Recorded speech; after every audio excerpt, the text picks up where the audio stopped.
Hola, ¿qué tal? Y bienvenidos a Filocharlando. El día de hoy tengo como invitada a Sagrario Chávez Arriola. Sagrario, ¿qué tal? ¿Cómo estás? Hola, muy bien. Agradecida por la invitación. No, y también nosotros de nuestra parte agradecido por aceptar dejar platicar un ratito contigo, conocerte un poquito más y bueno, conocer tu trabajo, que es súper fantástico e interesante. Y antes de entrar de lleno, voy a platicar un poquito sobre ti. Sagrario Chávez Arriola es coordinadora de la Maestría de Educación del CISAP, es investigadora del CISAP del área de filosofía. Ella es licenciada en Filosofía por la Universidad Autónoma de Querétaro. También tiene una maestría en Ciencias de la Educación por la misma Casa de Estudios. Es actualmente profesora de Filosofía, también en la Universidad Autónoma de Querétaro. Y también es secretaria interina de la Asociación Latinoamericana de la Filosofía de la Educación. Sagrado, pues bienvenida a Filocharlando y pues muchas gracias por dejarte robar un ratito para platicar y conocer un poco de toda esta área de filosofía y educación que suena tan interesante, pero que tristemente quizá no es tan popular o tan conocido. Sí, así es, Miguel. Retomando este punto que señalas, es un área descuidada, por decirlo menos, muchas veces hasta incomprendida, ¿no? Poco estudiada, diría. Creo que en parte tiene que ver con que, bueno, es de alguna manera como disciplina académica. Algunos la sitúan recién en el siglo XX, con el trabajo filosófico de John Dewey, o sea, el trabajo filosófico sobre la educación. Eh, y bueno, todavía más temas como la enseñanza, el aprendizaje de la filosofía, que igualmente de manera sistemática, pues no se han elaborado a lo largo de la historia del pensamiento, sino en las últimas décadas.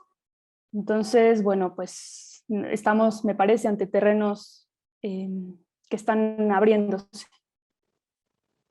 Ok, bueno, y antes de entrar de lleno con este tema, bueno, me gustaría platicar un poquito sobre ti. ¿De dónde es Sagrario?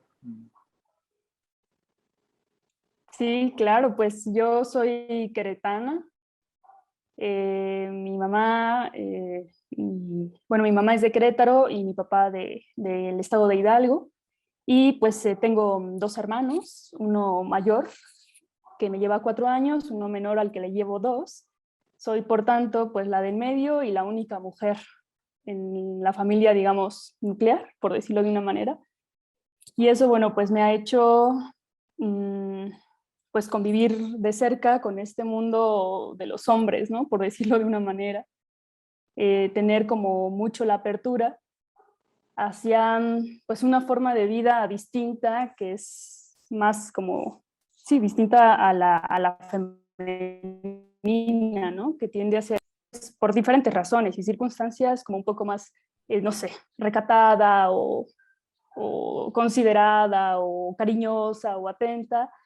Pues con los hombres se vive otra dinámica y entonces haber crecido con mis hermanos, con mi mamá, con mis tíos, con mis abuelos, también la presencia de los abuelos me parece importante como en este proceso educativo, pues ha sido muy enriquecedor.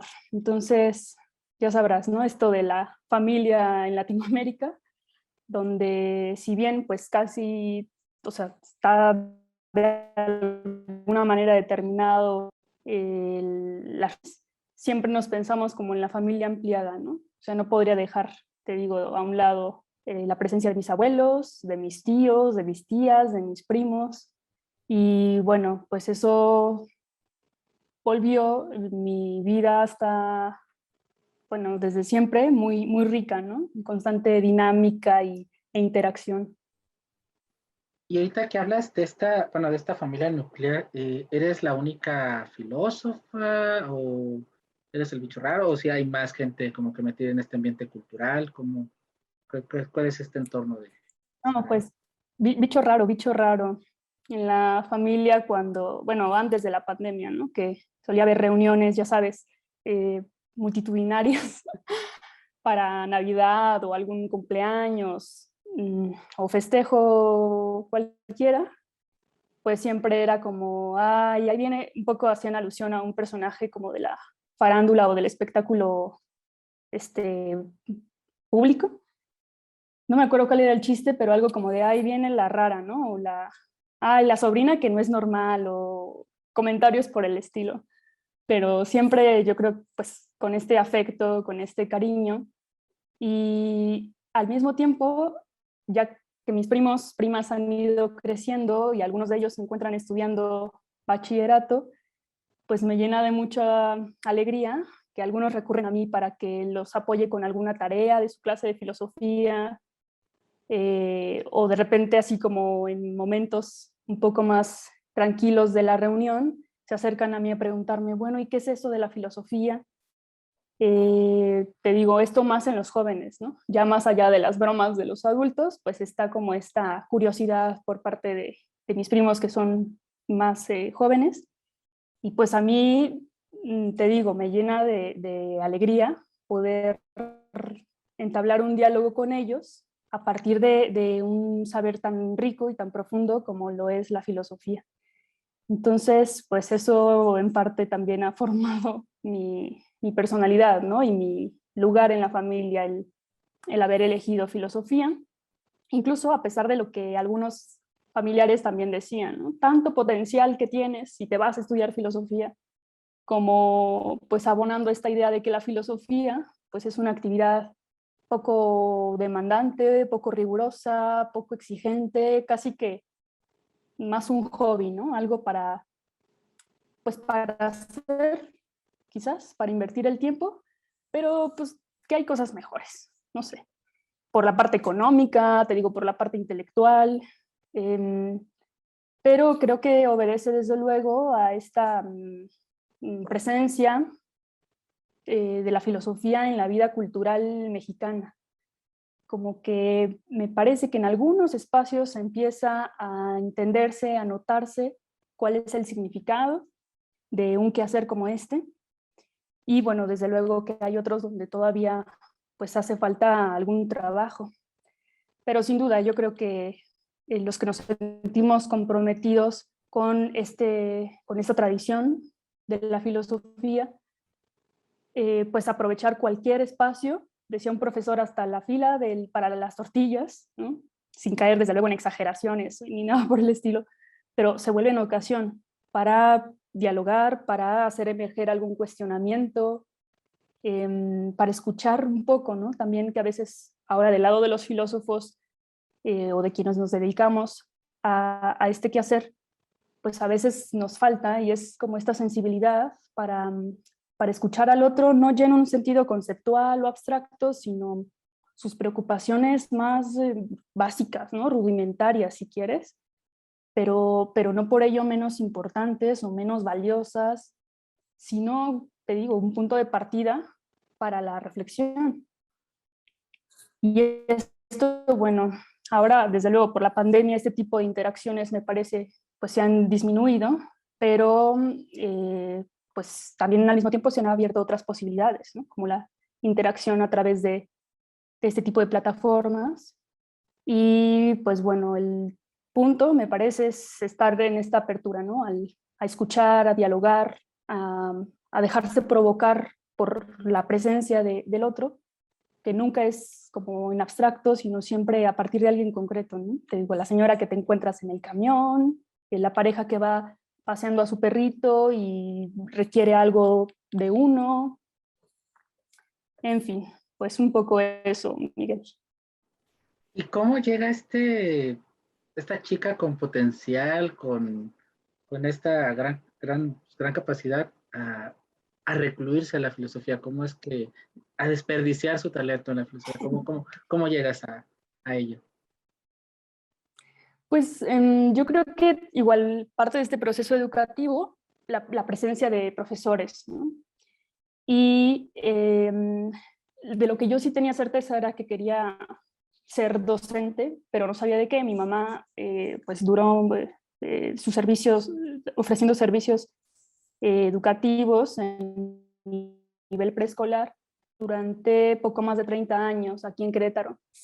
Entonces, ver ella la preocupación que tenía por sus niños, por darles siempre como los mejores materiales, a pesar de las carencias, ¿no? que caracterizan a nuestro sistema educativo, ella siempre como muy al tanto de eso y se aprendía los nombres de sus niños, aunque fueran 30 y tantos por grupo. Entonces, sabía que, o tenía la intuición de que quería dedicarme a la docencia.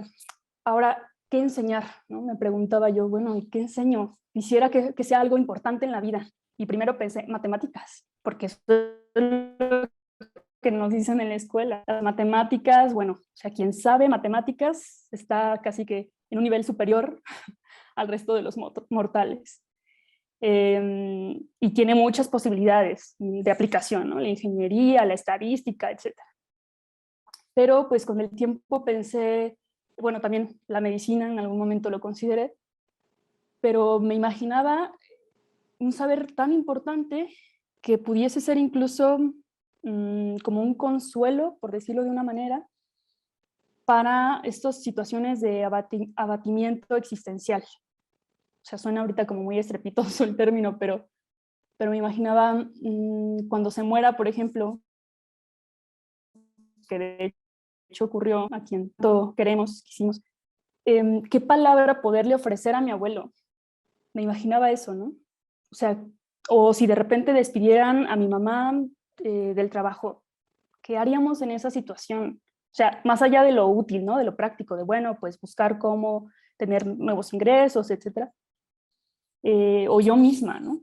¿Qué hacer si algún día pasara, no sé, cierto accidente fatal? Entonces, un poco a partir de la imaginación, como que fui descartando distintas posibilidades de actividad profesional hasta dar con que, pues, en la filosofía encontramos precisamente fuente, ¿no? de donde emanan pues algunos de estos cuestionamientos acuciantes a la vida de las personas. El sentido de la vida, el significado de la muerte, que somos seres frágiles, vulnerables, incluso de la felicidad, hoy en día tan cuestionada, ¿no? Algunos estudiantes me dicen a veces, pero maestra, ¿y qué es eso de la felicidad? O sea, pues no más bien es algo a lo que cada quien elige si volcar su vida o no, porque pues en el mundo en que vivimos la felicidad pues, hasta parece algo patético. Pero pues son preguntas, son consideraciones que si uno las despacha así éticamente, pues se pierde allí algo, ¿no? O quizás se gana, pero el punto es ese, o sea, hay siempre cuestiones fundamentales por las cuales nos levantamos cada día, por las cuales nos relacionamos con otras personas y abrimos un libro y entramos en él no con pretensiones de otro tipo, sino de comprendernos en última instancia un poco más a nosotros mismos, de entender qué es esto, ¿no? ¿Qué es esto de la realidad? Como aquella narración de los peces jóvenes que se encuentran con el pez viejo, ¿no? En el agua. ¿Qué es el pez viejo, este literato estadounidense, ¿no? Los saluda, les dice, ¿qué tal muchachos? ¿Cómo va el agua? ¿Qué tal el agua? Y los jóvenes les digo, ¿qué es eso del agua? ¿no? Pues sí, que a veces la vida, la realidad, el contacto con otras personas, el conocimiento de nosotros mismos, pues lo damos por hecho, ¿no? Allí, como sin mayor relieve, a menos, claro, que nos sucede algún acontecimiento especial, como la muerte de un ser amado, o como una experiencia de desamor, también en la adolescencia, que es como bastante común, pues que nos hacen afrontar, bueno, voy a hacer ante esta situación, y el hacer, ¿no? La acción, pues depende mucho de qué estamos, que somos capaces de entender sobre eso que estamos viviendo. Qué tanto nos atrevemos a formularnos preguntas radicales sobre el sentido de eso que estamos viviendo, o más bien pues seguir en la inercia, ¿no? En lo común, bueno, más que en lo común quiero decir, como en este ir viviendo pues sin mayor preocupación, ¿no? Algunos dicen, bueno, pero es que eso de estarse preguntando todo el tiempo, qué flojera, ¿no? O luego puede ser fastidioso para otros. Esto también lo he escuchado en algunos de mis estudiantes, ¿no? Pero luego cuando leo biografías, ¿no? Ya sabes, la imagen del Sócrates como el tábano, por ejemplo. o de los filósofos como estos buscadores incansables de la verdad, en constante atención a la realidad, pues no puedo sino concluir que quizás estamos viviendo la vida un poquito desabrido, ¿no? Desabridamente, o sea, como que le está faltando allí cierta potencia que más que venir de las emociones inmediatas, ¿no? O instantáneas provocadas por un viaje, por un enamoramiento, por un deporte extremo, pues hay una tradición, que es la filosófica, que sin la necesidad de caer en esos extremos, ¿no? Del deporte, una relación allí fuerte e intensa, pues nos va enseñando, nos va ayudando a cómo atajar esas situaciones de vida de una manera profunda, compleja, rica, interesante. Ahora durante la pandemia también varios amigos que más bien se dedican a otras cosas me dicen, bueno, ¿y qué no te aburres de estar en la casa? O sea, ¿no te cansas de estar allí dando tus clases? Y bueno, yo antes de la pandemia, justo una de mis grandes pasiones es la danza contemporánea. Entonces iba hasta al menos 2 veces por semana al Centro Nacional de Danza Contemporánea aquí en Querétaro a las clases. Esta sensación de movimiento pues siempre ha sido como importante. Y me trasladaba en bicicleta y demás por la ciudad. Y bueno, claro que en la pandemia pues eso cambia. Pero el estar descubriendo nuevos autores o el estar profundizando en algunos de ellos, tener la posibilidad, ¿no? Esta tranquilidad de leer, de estudiar, de escribir un texto, por muy breve, por muy pequeñito que sea, pues es parte de este quehacer filosófico.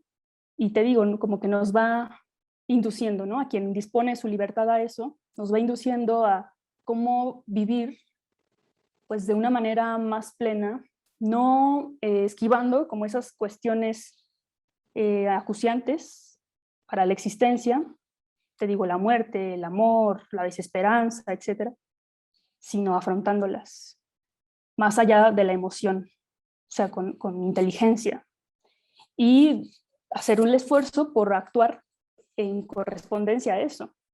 Digo el esfuerzo porque muchas veces, pues sí que es también otra cosa que se le critica, ¿no? Mucho a la filosofía, como que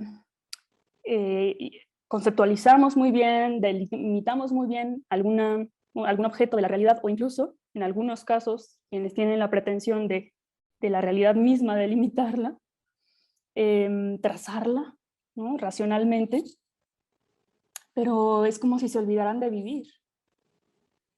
Entonces, pues bueno, es un poco esa tensión, ¿no? Entre la vida y pues la reflexión a la que nos induce la filosofía, con tal de que nuestras vidas, como dice en la apología de Sócrates, ¿no?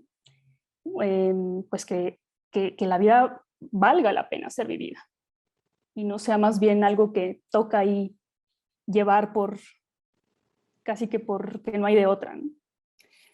Pues eso sería un poco, Miguel. Oye, y en esta búsqueda, hay varias preguntas que están ahí maquetadas, pero bueno, no quiero mantener el hilo porque dijiste cosas súper, súper interesantes.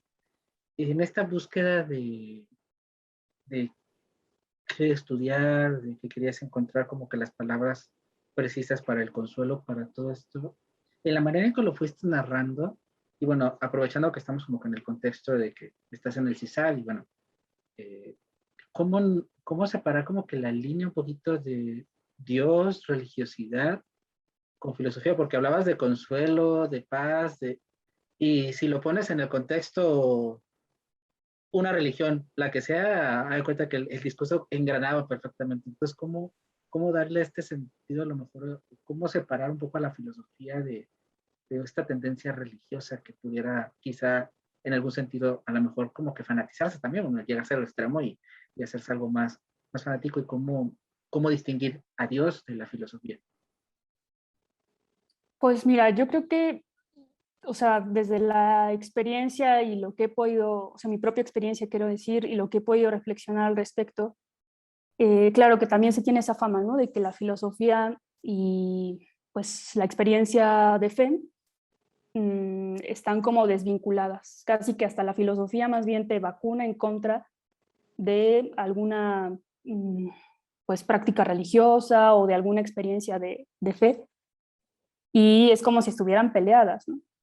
De hecho, entre algunos estudiantes también, sobre todo de bachillerato, ¿no? Es común que los padres dicen, híjole, ya vas a estudiar, ya te toca estudiar filosofía, y pues ahí vienen las preguntas, y ahí viene que ya no quieras ir a misa y todo esto, ¿no? Por decir un ejemplo. O sea, como que se tiene esta impresión de que, pues sí, están desligadas, incluso hasta que son incompatibles. Pero siguiendo lo que tú señalaste, me parece que sí hay que distinguir una experiencia filosófica de, más bien una experiencia de fe, pero lo que diría desde esto que he vivido y reflexionado, pues que más bien la experiencia filosófica nos ayuda a profundizar determinada experiencia de fe.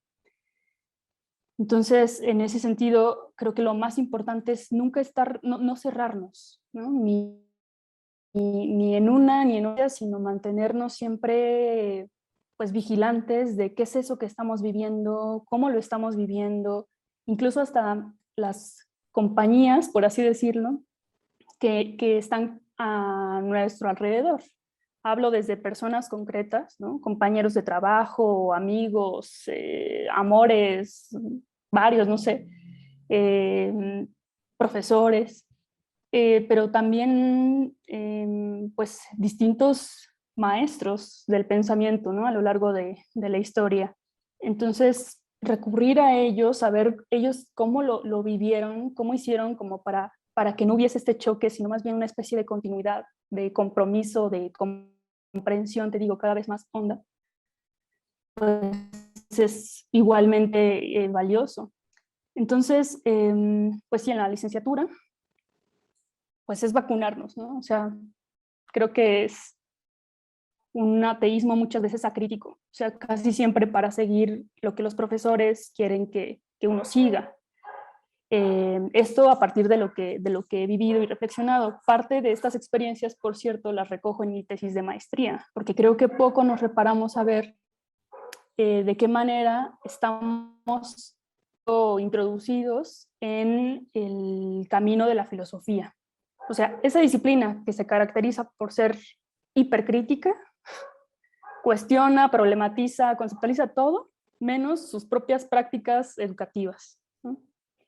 O pocas veces sus propias prácticas. Tampoco quiero así como generalizar de manera completa, pero bueno, pocas veces nos detenemos a cuestionar cómo están viviendo los estudiantes esta experiencia de introducción a la filosofía, ya sea a nivel bachillerato, nivel universitario o incluso en el ámbito de educación no formal, no tiene que ser dentro de una institución, la universidad o la preparatoria, por decir algo. De qué manera estamos propiciando ese acercamiento o no y cómo podemos potenciarlo. Si estamos convencidos de que la filosofía es un bien para la vida de las personas. Entonces, te digo, un poco eso creo que se ha ido dejando de lado, y por lo que viví en la licenciatura, pues es, en algunos casos, te digo, más bien pronunciarse por un ateísmo, y en algunos otros más bien por una sana problematización, porque pues muchos fuimos educados, por así decirlo, en la práctica del catolicismo, pero a veces solo en la forma, ¿no? En la forma, como en ciertas tradiciones, y que la filosofía lo que nos ayuda, esto desde lo que viví y he reflexionado, claro que apenas algunos indicios, ¿no? Algunas pistas, lo que me llevó a descubrir es que esto se puede poner mejor, o sea, la experiencia de fe puede ser todavía, o debe ser, nos reclama ser profundizada, ser comprendida, ser vivida más plenamente. Y eso, en eso yo creo que la filosofía, al menos en algún momento, de cierto modo, tiene importancia. La tuvo en mi vida. En parte, pues también la comunidad que es el CISAF, pues me fue mostrando eso. ¿no? Yo llegar como con esta idea de, a ver, pero ¿cómo qué es eso de que vamos a ir a misa, de que vamos a combinar estudio con oración? Porque pues no es algo común. Y del contexto del que yo provenía, pues, o sea, universitario quiero decir, aunque en la familia pues era otra cosa, pues te digo, era más bien incluso hasta en algunos casos la burla, ¿no? Hacia Cristo o hacia no sé, la figura de algún sacerdote y demás. Entonces, bueno, pues, o sea, la vivencia siempre nos muestra que es como mucho más complejo, ¿no? De lo que a veces tratamos de distinguir como con cierta claridad, pero vuelvo a esto, o sea, creo que en mi vivencia, desde lo que he podido reflexionar, más bien ha habido una potenciación de esa experiencia de fe. O sea, algunos dicen, como que creer ciegamente, ¿no? Creo ciegamente en Dios, algo así como que, y no es ciegamente, o sea, no es anular, no es censurar tal o cual dimensión de la persona, sino al contrario, o sea, darle cabida y a esas preguntas, a esas incomprensiones, a eso que de pronto parece contradicción, y con poco que uno empiece a buscar, por ejemplo, en el catecismo, ¿no? De la iglesia, pues que no es tan sencilla la cosa como de repente se nos ha tratado de inducir, yo digo también por una cierta deficiente práctica de educación en la fe, pero que bueno, estamos en camino, ¿no? A tratar pues de hacerla cada vez más, no sé, abierta, relevante para la vida de las personas, y que tanto, no sé, quienes estén convencidos de una postura ante la vida, pues atea o agnóstica o creyente, pero con tales o cuales matices, pues lo hagan de manera seria y no solo porque es lo que ciertos referentes les piden que hagan, ¿no? O les hacen creer que está bien hacer o creer o decir o actuar, sino, insisto, o sea, a través de este cuestionamiento, de esta reflexión, del diálogo con uno mismo incluso, y pues eso me parece que siempre será sano. Es un poco lo que ahora me viene a la mente, Miguel.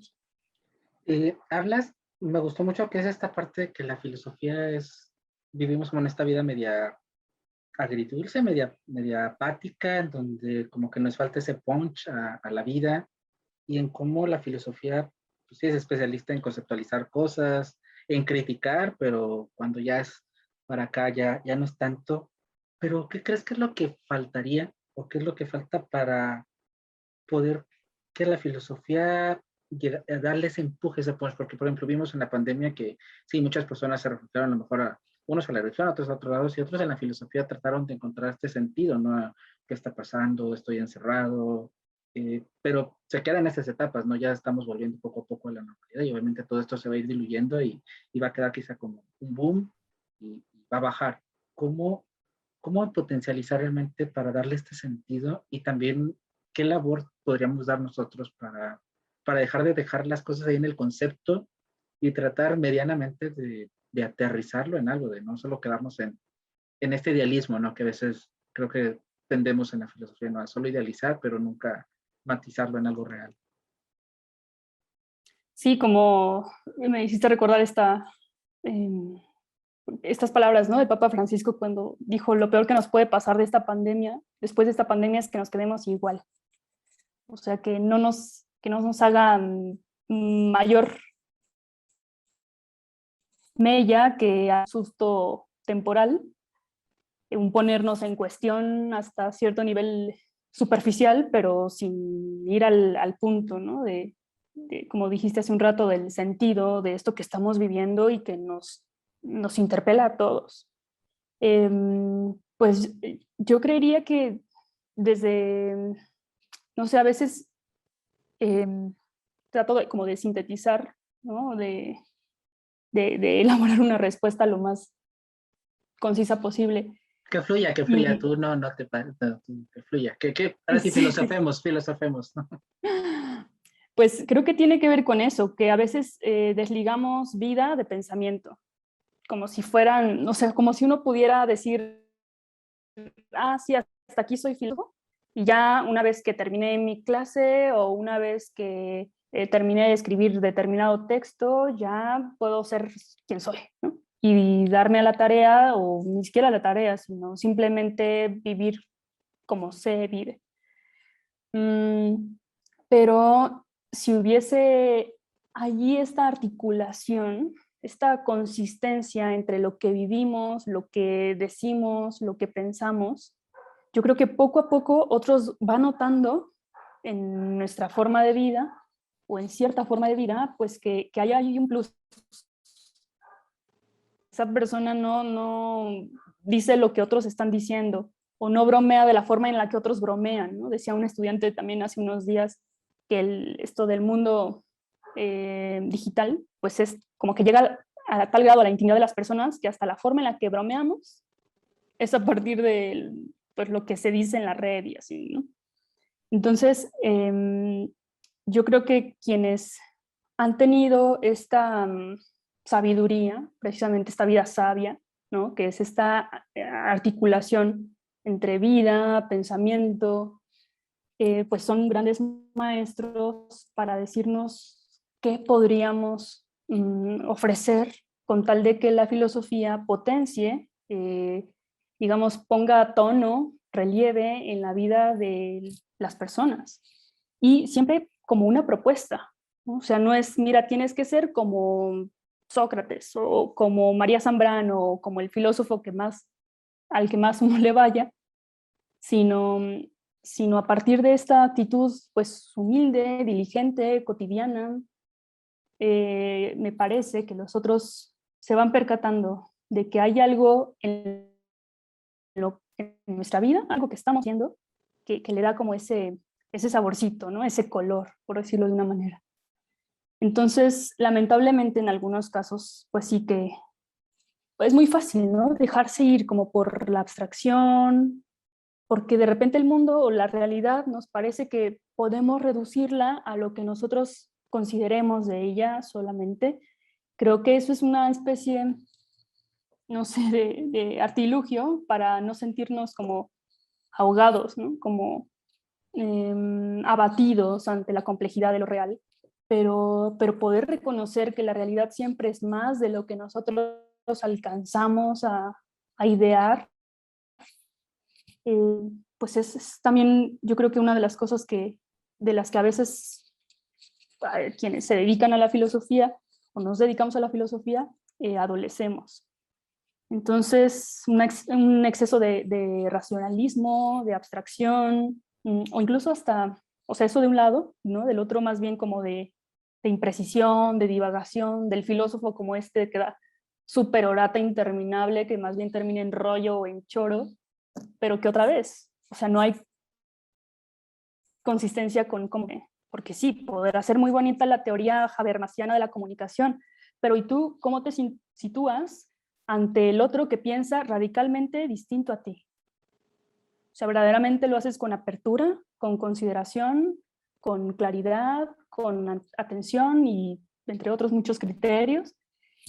Eh, o nada más eso es a nivel discursivo y ya de la vida, ¿no? Práctico, eso es tema de otra vida. O sea, eso ya para la siguiente que me toque vivir o cómo está. Entonces, por cierto que los jóvenes, yo ya no tanto me incluyo en ese conjunto porque veo a mis estudiantes verdaderamente jóvenes, están muy atentos a esto, ¿no? O sea, sí, la maestra nos está diciendo que siempre de cara a la verdad, que siempre nos hagamos preguntas, que seamos precisos, que estudiemos, y yo creo que ellos, aún a través de las pantallas, pueden percibir un poco, ¿no? De si verdaderamente los profesores somos congruentes con eso que enseñamos, o más bien, pues te digo, ¿no? Una cosa es la actividad profesional que desempeño, académica, y otra ya mi vida propia. Entonces, bueno, esto no es imponer, no es exigir, mira, esta es la lista de las cosas que uno debe hacer para ser perfecto filósofo. No, no, sino darnos cuenta que pues no es tan sencillo como saberte muchos libros, muchas teorías o terminacos, que a veces también en eso caemos, ¿no? En tecnicismos que obstaculizan el diálogo. Y más bien esto acogerlo, ¿no? Verdaderamente en nuestra vida, y pues que eso somos. O sea, no es, ser filósofo no es solo haber estudiado una carrera o distintos grados académicos en ese ámbito, sino vivir de acuerdo a eso. Entonces, te digo, los jóvenes están muy atentos, ¿no? a esto. Y yo creo que incluso pasa también en el caso de la religión. O sea, sí, me dices que amas a Dios, que el amor de Dios por sobre todas las cosas, ¿y cómo estás con tu hermano? ¿Cómo te relacionas con el vecino? ¿Cómo afrontas una situación cuando no sale como tú querías? Y yo creo que esto termina siendo mucho más educativo, o sea, el valor del ejemplo, de la presencia, que solo las palabras, ¿no? Que solo discursos bien hechos. Entonces, pues es un poco lo que podría responderte. Diría mi abuelita, ¿no? Es el ejemplo arrastra, como dice. Eh, El ejemplo educa. Sí, sí. ya, y ahora, bueno, ahorita te iba a llegar ya con algo de la educación, pero dijiste algo que me pareció súper medular, que es esto de las diferencias, el cómo se conviven, porque bueno, tú convives con jóvenes y obviamente los jóvenes están en la edad de la punzada en que a todo le dicen que no, pues son los rebeldes sin causa, como dirían por acá. Y al mismo tiempo también en el CISAT, parte de esta magia que tiene el CISAT es que, aunque sí está centrado en el cristianismo, obviamente le da apertura a todo el pensamiento, convive con personas pues de todas las religiones, o sea, no es como que somos cristianos y solo vamos a aceptar cristianos, sino te da esta apertura. Tú como coordinadora de la maestría te deben de llegar personas que obviamente pues, pues de Nietzsche y su muerte de Dios no se bajan. ¿Cómo convivir este conflicto ya con los profesionales de la filosofía que tienen esas diferencias radicalmente en creencias, por ejemplo, a ti, incluso con los jóvenes también, cómo convivir, llevar esta parte de, híjole, a todo me está diciendo que no, o esta parte de en donde quizás nada más a veces, quizás nada más para sacarte de las casillas, pero es no, no, no, no, no. O incluso hasta, yo diría hoy, en este mundo diluido en el que vivimos, volátil, como dice Frances Torralba, pues ya no es el no, no, no, sino el encogimiento de hombros, ¿no? Ah, bueno, y bien por usted, maestra. No, pues qué bueno, dicen algunos hasta esta expresión coloquial entre los jóvenes, ¿no? Y chido su cotorreo. O el AOC, ¿no? La indiferencia. Pues, interesante tu vida. ¿Y a mí qué? Entonces, te digo que puede diferenciarse del no, de este rebelde sin causa, que cuestiona, que te interpela de manera hasta ruda, si quieres.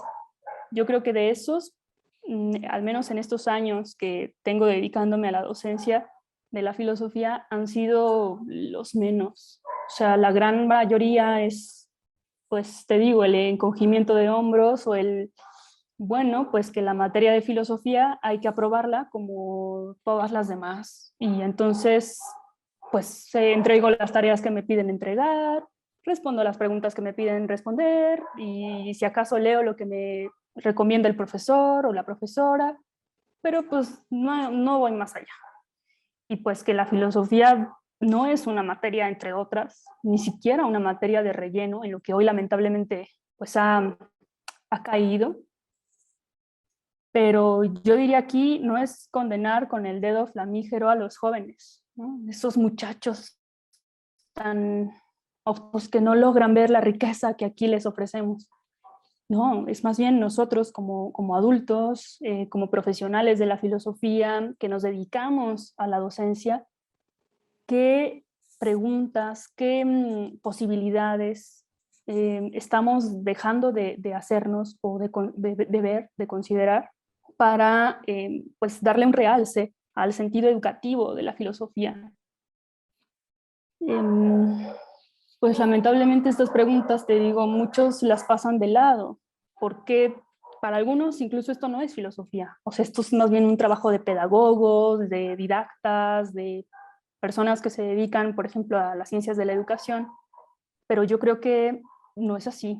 O sea, no podemos, en el caso, o sea, si verdaderamente nos preocupa el acercar a los jóvenes a la filosofía y que ellos descubran el bien que puede ser para sus vidas, digamos, de una manera encausada,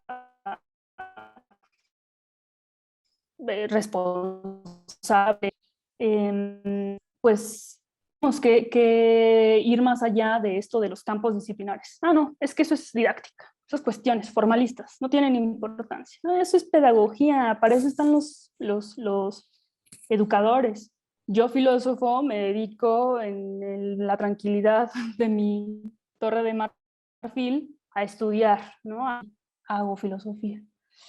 Pues esto está afortunadamente poniéndose en cuestión y pues de la voz de filósofos, de algunos filósofos latinoamericanos, por cierto, aunque bueno, no es que no haya en otras partes del globo quienes ya estén planteando la cuestión, pero tratando de ver que pues lo que, o sea, el futuro de la filosofía, por así decirlo, se está jugando hoy.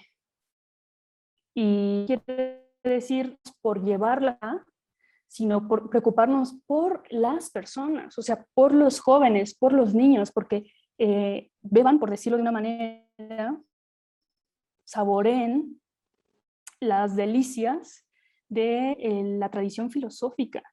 Y esto no se hace sino a través de alguien que nos acompañe en ese proceso, en ese banquete, diría, ¿no? Siguiendo con la analogía. O sea, los maestros de filosofía están llamados o estamos llamados a ejercer pues un papel social, cultural muy importante.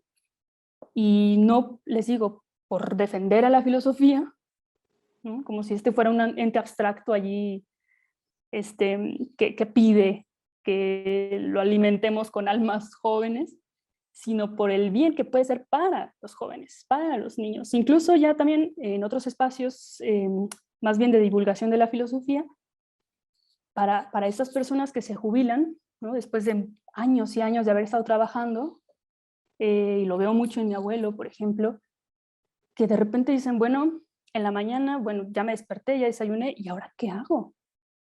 O sea, qué aburrido es vivir. Es un tedio increíble. Y a veces un poco en la desesperación, yo diría hasta casi en la desesperanza, porque eso a lo que se dedicaron toda su vida, de pronto ya no está, lo dejan por razones de salud, por ejemplo, y se vuelve un misterio, ¿y ahora a qué me dedico? ¿No? Como para qué levantarme cada mañana. Entonces, pues creo que en este sentido, pues vale la pena subrayar el papel educativo de quienes nos dedicamos a la filosofía, cuestionar estas ideas o estas imágenes de que el filósofo que verdaderamente hace filosofía está allí en la tranquilidad de su estudio, solo, ¿no? O a lo mucho con los libros quizás, con estas mediaciones culturales, pero siempre como desde esta distancia, ¿no? Un poco impersonal. No, yo creo que la filosofía es sobre todo este poder acercarnos al otro, pero mediados por una tradición filosófica, desde luego. Retomando o relacionándolo con lo que señalabas de, bueno, ¿y cómo hacemos en el CISAF para convivir con personas que piensan distinto a nosotros? Pues sí, en los estudiantes de la maestría o incluso en algunos aspirantes podemos encontrarnos con personas así, pero ¿cómo decirlo? El acento no está en la diferencia, ¿no? Tampoco está en homologar, para nada intentamos eso, sino siempre en ver la persona, o sea, en escuchar su tono de voz, su manera de mirar, de dirigirse, de ejemplificar, de plantear una situación, sus lecturas, o sea, es esta atención siempre muy pues respetuosa hacia la presencia de alguien. Y que esto se da, te digo, en los estudiantes, pero pues también incluso en otras personas, ¿no? De nuestras relaciones cotidianas, como puede ser incluso hasta un hermano, ¿no? O sea, un hijo, por ejemplo, o nuestros padres, cuando, pues sí, pues se defienden alguna postura radicalmente opuesta a la que nosotros de manera comunitaria defendemos, como por ejemplo esto de la pasión por la verdad, ¿no? ¿Qué significa vivir de cara a esta pasión por la verdad? Pues que parte de todo de la persona, ¿no? De esta convivencia cotidiana, amistosa, en apertura con el otro. Y yo creo que nada más anticristiano que decir, ¿no? O sea, otra vez con el dedo flamígero, esos no son cristianos, aléjate, ¿no? Ciérrales la posibilidad de convivir contigo, sino al contrario. O sea, y más allá de eso, es la riqueza de la experiencia que esa persona ha ido pues vivenciando y que el día de hoy, por distintas circunstancias, te comparten. Entonces, es saber apreciar eso, es estar siempre en apertura, y no de dientes para afuera, ¿no? Sino, o sea, de manera vivida. Y bueno, yo creo que es un camino y pues en eso estamos. E incidiendo en lo educativo, en esta apatía de los jóvenes, en este me de la filosofía, ¿cómo haces tú y ahora sí ya la propuesta, qué es lo que se puede hacer? O sea, porque sí, a lo mejor, bueno, tratar de bajar a los que están en la Torre Marfil quizá va a ser complicado porque no van a querer muchos, pero ¿qué le falta al sistema o qué le faltaría quizá a las clases mismas, ¿no? ¿Cómo plantear y cómo tratar de, pues, angolotear a estos muchachos y decir, oigan, o sea, pues, es algo que te puede ayudar, que te puede impulsar y que te puede dar estas razones de vida hacia muchas áreas, o sea, es un saber que lo puedes aprovechar ahora sí que en todas las áreas del saber. Sí, pues te digo, o sea, una de las cosas que también en el CISAF sostenemos es que la persona es método. O sea, no es traer como mm, artilugios metodológicos ajenos al encuentro personal, sino que precisamente el sentido educativo de la filosofía se da en la vida misma, ¿no? En la relación entre quienes están allí conviviendo. Entonces, yo diría, por decirlo en negativo, o sea, en sentido negativo, sería evitar hacer de la filosofía una actividad de impersonalización, ¿no? Un motivo para, en lugar de reconocer al otro y la riqueza que porta, que ofrece, que es, em, anularlo. Eso es lo que tendríamos, me parece, que cuidarnos. O sea, hay que estar muy alertas de no caer en prácticas que más bien anulen al otro, eh, lo hagan un impersonal, porque pues eso, insisto, ¿no? Solo llevará a que este contexto sea cada vez más deseducativo, a que vivamos experiencias antieducativas, y no ya solo en la filosofía, sino en muchas otras áreas. Entonces creo que esto que puede ser válido para la filosofía, pues lo es también para otras áreas, ¿no? La danza, el deporte. O sea, sabemos que es el encuentro personal, vivido, acogido, el que nos acerca, ¿no? El que potencia pues el valor educativo de una tradición, en este caso, bueno, la filosófica. Pero sería sobre todo eso, ver en nuestros alumnos, no eso, no alumnos, sino ver, no sé, a José Enrique, ver a Alejandro, ver a Diana, ver a Karen, verlos a ellos. Algunos dirán, pues eso es muy difícil porque en salones, ¿no? En una educación masificada, salones por lo menos de educación media superior donde hay más de 50 estudiantes al menos, o ahora con la educación a través de, bueno, educación o inducción a través de pantallas, pues también es muy difícil, o sea, sí, ¿y qué? O sea, no por eso es imposible o absolutamente inviable, sino es encontrar esos recovecos que nos ayuden a que el otro advierta que estamos considerándolo o considerándola, y no más bien que estoy en una práctica inercial, no ya como docente, sino incluso como yo también mismo, ¿no? Como persona. Entonces, en la medida de lo posible, estar, diría Zambrano, despiertos a la realidad. O sea, no dejar que nuestra conciencia se adormezca a fuerza del hábito y de otras prácticas, sino estar alertas. Y creo que no alertas a lo nimio, a lo superfluo secundario, sino a a aquellas con quienes nos encontramos. Esto desde los estudiantes, los compañeros de trabajo, la familia, los amigos. Entonces yo creo que sería eso, hacer de este mundo pues un lugar verdaderamente humano, ¿no? Dice Gadamer al final de Educar es educarse, que al final pues la educación no tiene que ver con cuestiones técnicas, sino con esfuerzos humanos, con este saber encontrarnos, ¿no? Con el otro, no dejarlos allí a la buena de la televisión o de las tablets o de lo que sea como aparato, sino, sino siempre valorar la presencia, tanto del otro como la de uno mismo, ¿no?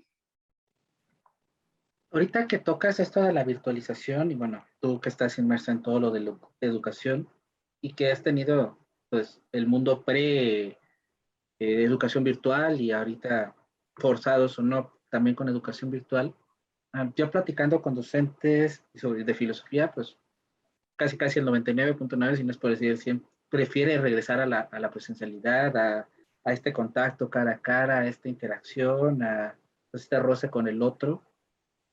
¿Tú le ves futuro, un futuro real a la educación virtual en ciertas áreas o solo es algo que se queda más, no como anécdota, pero sino como algo, un recurso, pero que sí lo ideal es y lo que tiene que ser es lo presencial? ¿Qué es, cuál sería como que tu diagnóstico? Si es nuestro futuro de verdad o solo es algo que va a ser para cuando hay cuarentenas en otras pandemias? Mira, yo no sé cuál vaya a ser nuestro futuro. O sea, futurear a mí se me da muy mal y yo creo que, no sé, solo puedo, pues ya ves, ¿no? Esto de la labor reflexiva, ¿no? O sea, según lo que hemos vivido y un poco, como dices tú, bueno, un diagnóstico por lo menos. Eh, a mí me parece que a veces como que, o sea, nos olvidamos de que todas estas plataformas y herramientas, entornos digitales, eh, pues siguen, o sea, por mucho que caigan en este manejo de los grandes corporativos, internacionales, multinacionales, todo esto, eh, de lo que claro que hay que preocuparnos y pensar qué es lo que está pasando allí. Eh, pero yo creería también aprovechar, o sea, no como que satanizarlo, por decirlo de una manera, y tampoco usarlo acríticamente, sino valorando siempre, ¿no? A partir del encuentro con estos estudiantes, ¿cómo puedo, por ejemplo, en una sala de Moodle, propiciar, no sé, con base en ciertas preguntas detonadoras, el diálogo, la discusión o el compartir material? Porque a veces también el profesor como que tenemos la convicción de que lo que nosotros ofrezcamos es lo mejor de lo mejor. Y pues luego hay estudiantes que comparten, te digo, de manera muy humilde, eh, pues algún comentario, algún documental, algún texto, que nos llevan a ver, o sea, que la cuestión está, o sea, más abierta de lo que nosotros llegamos a sospechar. Entonces, por lo que he vivido en estos meses de pandemia, creo que sería más bien estar atentos a cómo aprovechar, cómo hacer emerger la oportunidad educativa que pueden brindar estas plataformas. no solo dejarlo en lo técnico, sino llevar esta parte más pues existencial, más del encuentro con el otro. Claro que habrá algunas plataformas que están diseñadas, o sea, para eso, ¿no? Para propiciar entornos educativos, y otras que más bien hay que forzarle, como vi que algunos profesores en distintas regiones del mundo utilizaban WhatsApp para sus clases. Yo no sé cómo lograron hacer eso, qué sucedió allí, qué se aprendió, qué reflexiones les propició o les sugiere una experiencia como esa, pero bueno, tampoco forzar, ¿no? Ciertos pues sí, entornos digitales a que tengan que ser educativos, pero yo creo que lo importante es allí saber usar esto con inteligencia, con prudencia, y creo que se puede lograr si tenemos, insisto, ¿no? En mente y en la vista que es para un otro. O sea, esto que yo hago es un servicio que ofrezco a los jóvenes, por ejemplo, con quienes trabajo. O sea, es pensando en ellos, no en otras cuestiones quizás, pues eso, ¿no? Que caen más bien en la impersonalización o en la despersonalización. Entonces, pues hay algunas alternativas, ¿no? Pero, o sea, en el manejo de estos recursos, pero yo diría ni caer en un polo como es el de la satanización y el de tuvimos tiempos mejores y ver con nostalgia, porque luego, como dice Jorge La Rosa, ¿no? Escucho a los estudiantes decir que anhelan regresar al aula, que les encantaba el encuentro entre los pasillos. Muchos ni iban, se salían de clase, no participaban y ahora resulta que es lo que anhelan, incluidos algunos profesores. Yo no digo que eso no sea cierto, o sea, que no sea verdadero, ¿no? Que está este anhelo del regreso a lo presencial, pero cuidarnos que tanto en lo presencial como en esto que ahora pues trabajamos de la educación a distancia, en ambos escenarios, cuidarnos, insisto, de anular al otro, o de verlo solo como un medio, por ejemplo, para yo tener una evaluación de excelencia en mi práctica ante la institución para la que trabaje. O un tesista para tener puntos que me permitan hacer, pues no sé, una carrera más sólida en el Sistema Nacional de Investigadores. O sea, no es ver al otro como medio, sino siempre como el referente, como el fin importante y sobre todo en un encuentro educativo. Entonces, yo creería esto, ¿no? Siempre estar despiertos, estar alertas de qué es lo que estamos haciendo, para qué, y más bien, pues sí, advertir la oportunidad educativa y no pues sí, como el arrepentimiento, la nostalgia o el hubiera, sino ponernos a trabajar, ¿no? Con esto, con estas hipótesis en mente, no sé, es una propuesta, ¿no? No, sí, es que siempre el cara a cara, o aunque sea virtualmente, ese encuentro, esa cercanía, aunque sea virtual, cambia totalmente el panorama, ¿no? Dejas dejar de ver al otro en un número, ¿no? Y eso a veces se convierte también en las escuelas, es alumno del 01, el 02 y la matrícula, cuando ya le pones nombre, creo que cambia radicalmente la situación de todos lados, porque tanto él se siente alguien como tú lo ves como alguien, entonces ya hay un clic diferente. Eh, Cuando estudiamos aquí en preparatoria en México, se entiende o se sabe que va a estudiar una filosofía. De hecho, ahorita la investigación que estás haciendo es precisamente sobre los sentidos y significado de la asignatura de filosofía en bachillerato. Yo te comentaba antes de entrar a grabar, hay varias cosas. Una, no sabemos por qué, quizás el misterio que hay que resolver. Muchas veces la materia de la asignatura de filosofía la da un abogado, la da un psicólogo, la da un sociólogo, la da cualquier otro tipo de personas, pero no la da un filósofo. Yo de lo que he ido platicando en Filocharlandos con los autores y con varias personas, he descubierto que muchos de los detonantes que han causado que estas personas se hayan acercado a la filosofía ya como profesión ha sido precisamente este clic con un docente que les presentó la filosofía de una manera, si no romántica, de menos de una manera bonita, de una manera no para no dormir o no para aprender historia, sino realmente como filosofía. Entonces, teniendo esto como experiencia, que el tener un filósofo que te enseñe filosofía en el bachillerato puede ser, si no bien las fuerzas básicas de la filosofía del futuro, pero sí un potencializador, ¿por qué entonces no hay más filósofos en bachillerato? ¿Por qué es una materia de relleno? ¿Por qué pues, no las enseñan los filósofos? ¿Por qué en esta experiencia, en esta investigación que tú estás haciendo? Sí, son preguntas, pues es que, o sea, que se pueden dar como desde distintos ámbitos, ¿no? O sea, algunos dirían desde la política educativa, pues digamos, el valor o la remuneración del trabajo docente, pues es mediana, si no baja, en comparación con otras actividades profesionales. Entonces, pues casi que quienes se dedican a esto, pues es porque no tienen de otra, ¿no?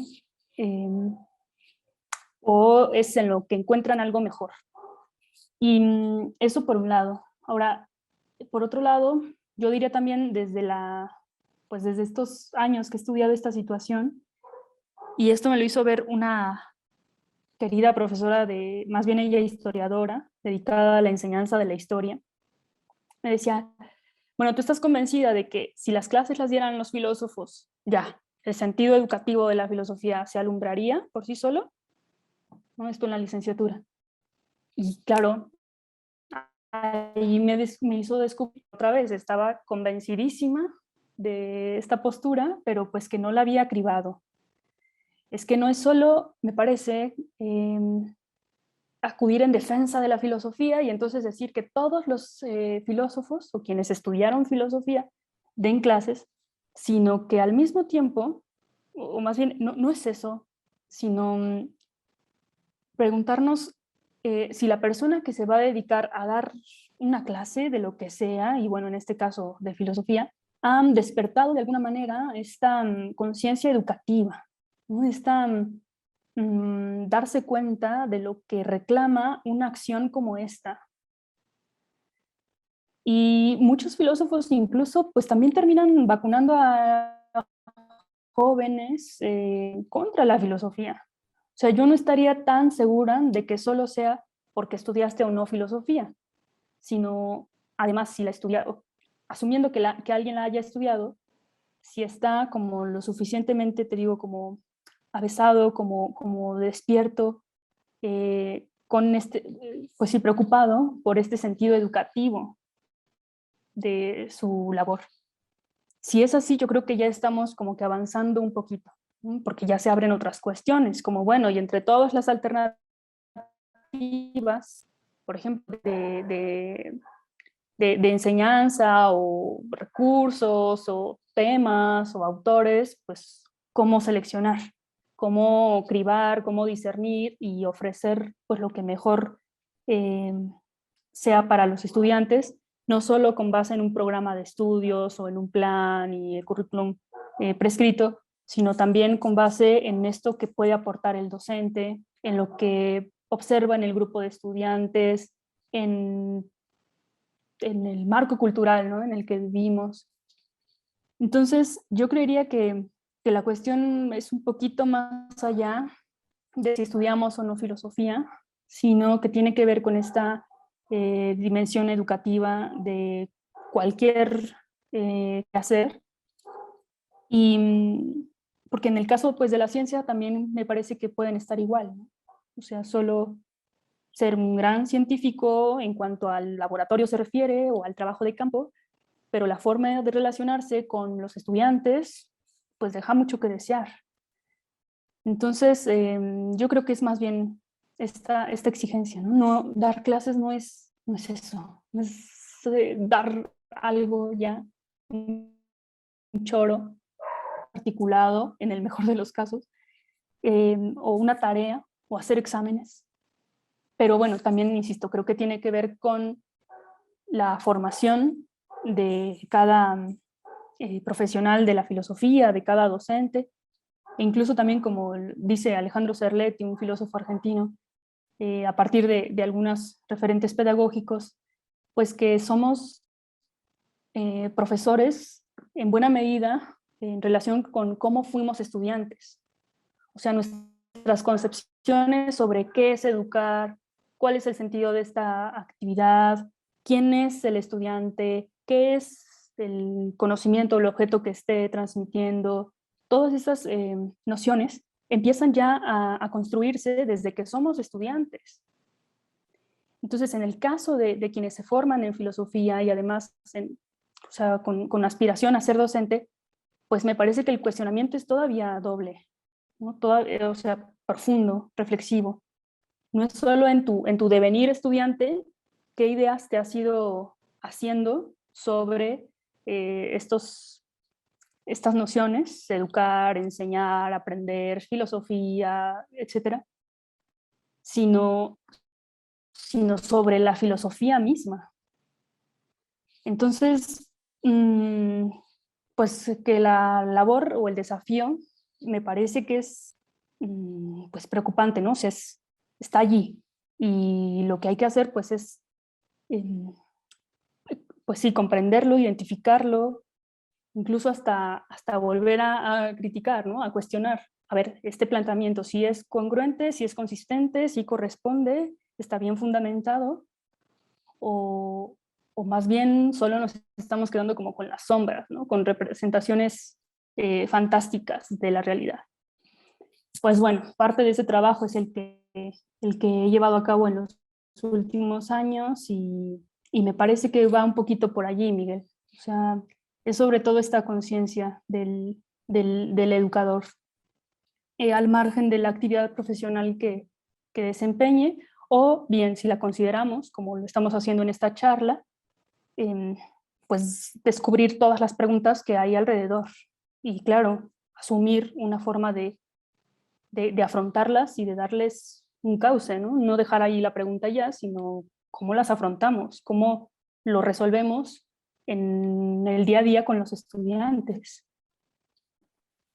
Y ya para cerrar, antes de que nos hables un poquito de la maestría en el CISAP que coordinas tú, eh, me gustaría con este escenario así de imaginativo, mm, porque supongo que llegas tú a tus clases, llegabas a tus clases o ahorita que te presentas por Zoom, por Meet, y quizá de lo primero que te preguntan los chavos es, ¿para qué estudiamos filosofía?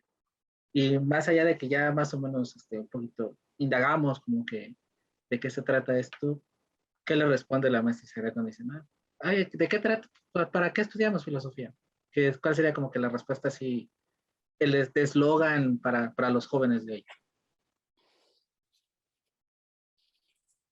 Eh, pues mira, no sé si de eslogan, porque eso también es asumir, o sea, sé lo encantador de eso, ¿no? O sea, pues sí, como poder fabricar esta frase así rompedora, ¿no? Que los jóvenes, me acuerdo mucho que hacían esta reacción como cuando se están en duelos de rap y un bando va ganando y el otro bando hace como, ¿no? Recuerdo también mucho eso en lo presencial, que algunos estudiantes en bachillerato hacían esto ante alguna respuesta. O sea, es que yo creo que en última instancia es para vivir de una manera más plena, más de acuerdo a quiénes somos. Eso, o sea, más libre, más abierta.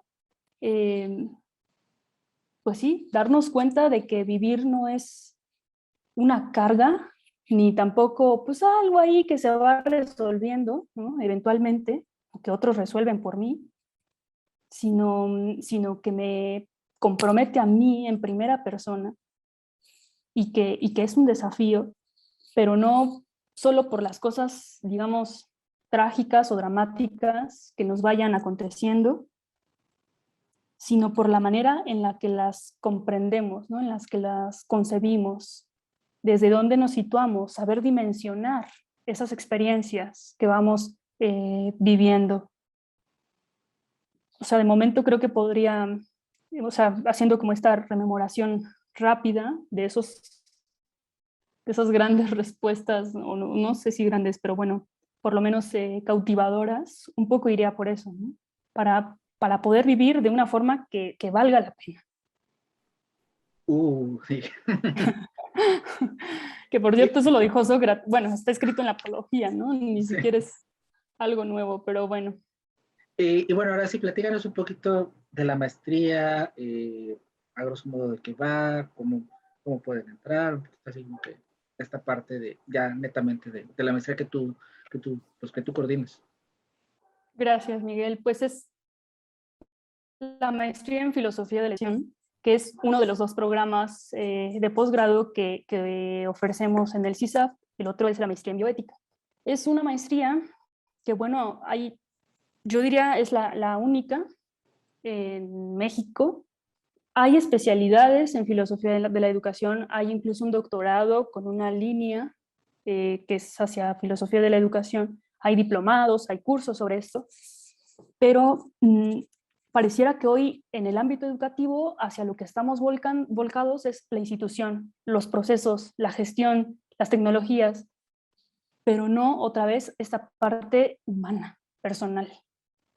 Todos hablamos de la persona, ¿no? No es que la persona primero, no es que lo importante son las personas, es que cuando las personas, pero ¿qué significa eso? O sea, ¿quién es la persona? ¿Cuáles son sus dimensiones? ¿Qué nos constituye? O sea, cómo a lo largo de la historia del pensamiento hemos podido dilucidar y ser herederos de una noción tan rica como esta persona. O sea, tan rica que con eso nos identificamos, ¿no? Sí, nos referimos a nosotros mismos y a otros personas. ¿Qué es eso?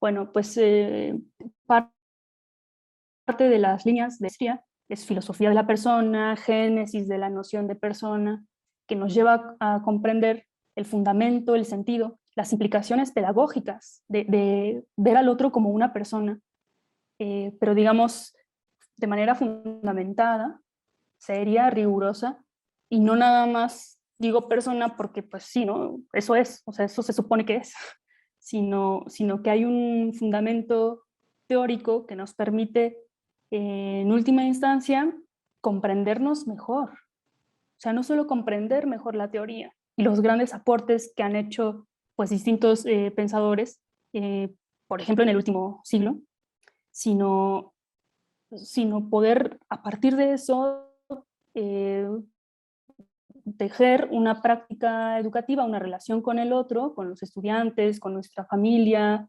nuestros vecinos, eh, pues verdaderamente humana y no impersonal, como decía hace un rato, ¿no? O tecnificada.